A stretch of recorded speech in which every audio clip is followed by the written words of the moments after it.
Lumalawak pa ang investigasyon sa maanumalyang flood control projects at sa pagsusuri ng aming team, napag-alaman na ang kumpanya ni Candaba, Pampanga Mayor Rene Maglangke ang nakakuha umano ng ilang kontrata sa Bulacan. Yan ang exclusive agenda report ni Joash Malimban. Sa isa sa mga expose ni Senador Ping Lacson, tinawag niya ang Bulacan bilang most notorious pagdating sa flood control project anomalies. Sa katunayan, sinabi ni dating Bulacan 1st District Engineer Henry Alcantara ngayong araw sa hearing sa Kamara na pinipirmahan niya ang mga dokumentong nagsucertify na kumpleto na ang proyekto kahit hindi niya pa ito nasusuri. Isa rin daw ang Bulacan sa may pinakamaraming bilang ng flood control projects mula 2021 hanggang 2024, na aabot umano sa 43.5 billion pesos. Sa bilang na ito, 4 ang nakubra ng Global Crete Builders Incorporated ayon sa datos sa sumbong sa Pangulo.ph. Ayon sa Philippine Contractors Accreditation Board, General Manager si Candaba Pampanga Mayor Rene Maglangke. Mula 2022, nakasungkit ang kanyang kumpanya ng higit 315 million pesos worth of flood control project contracts. Sinuri namin ang official site ng DPWH para makita ang ilan pang proyektong hawak ng kumpanya bukod sa flood control.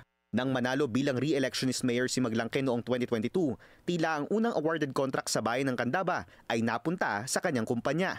Isa itong 7.4 million peso access roads na kukonekta sa ilang bahagi ng bayan mula sa national roads na awarded May 20, 2022, ilang araw lang pagkatapos ng halalan. Sa pagsusuri ng Billionaire News Channel, napag-alaman namin na aabot sa 1.9 billion pesos ang nakubrang kontrata ni Mayor Maglangke mula 2022 hanggang 2024 sa Region 3.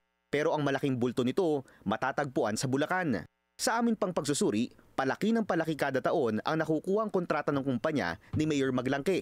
Mula 52 million noong 2022, umabot na ito sa 1.5 billion noong 2024. Inilahad ng isang source sa Billionaire News Channel na hindi naman daw sa Candaba madalas nananatili si Mayor Maglangke. Umuuwi raw ito sa Quezon City at madalas umanong laman ng isang sikat na kasino rito.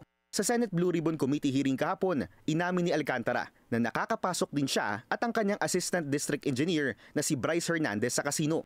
Inilahad din ni Senate Minority Leader Tito Soto ang umano'y luxurious lifestyle ni Hernandez. Isang taya, 5 milyon, parang baliw hindi natatakot. I mean, walang kaba-kaba. Do you confirm or deny, Mr. Alcantara, Engineer?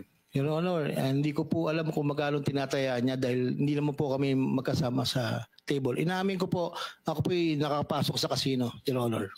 Hindi po honor, pang ilang beses, hindi kayo regular, pero naglalaro kayo, kasama po siya. O, minsan po kasama, minsan po hindi. So nagkakasino po kayo? Inamin ko po, Your Honor, Mr. Chair. Tinanong namin si Mayor Maglangke kung kilala niya ba ang mga dawit na opisyales ng DPWH sa Bulacan. Sa isang text message sa Billionaire News Channel, inamin ng alkalde na kilala niya si Alcantara pero sa ilang okasyon lang daw.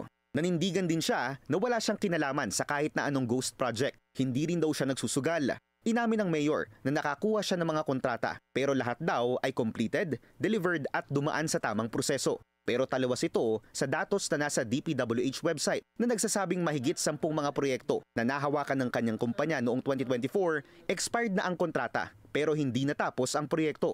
Pinuntahan ng Billionaire News Channel ang bayan ng Candaba noong panahon ng habagat bago ang SONA ni PBBM. Bagamat tinaasan na ang ilang mga kalsada rito, lalo na sa mga porsyon na malapit sa munisipyo, lubog pa rin sa baha ang ilang mga barangay tulad ng San Agustin. As you can see din po sa mga bahay dito, 2 floors na po sila. Even though po sanay na po kami sa baha po, sana mabigyan pa rin po ng action. Especially po dun po sa mga tao na hindi po ganun ka-financially blessed. Ang tinaguriang Candaba Swamp, ganito ang itsura tuwing bagyuhan o panahon ng habagat. Nagmimistulang dagat dahil sa pag-apaw ng mga nakapaligid na ilog.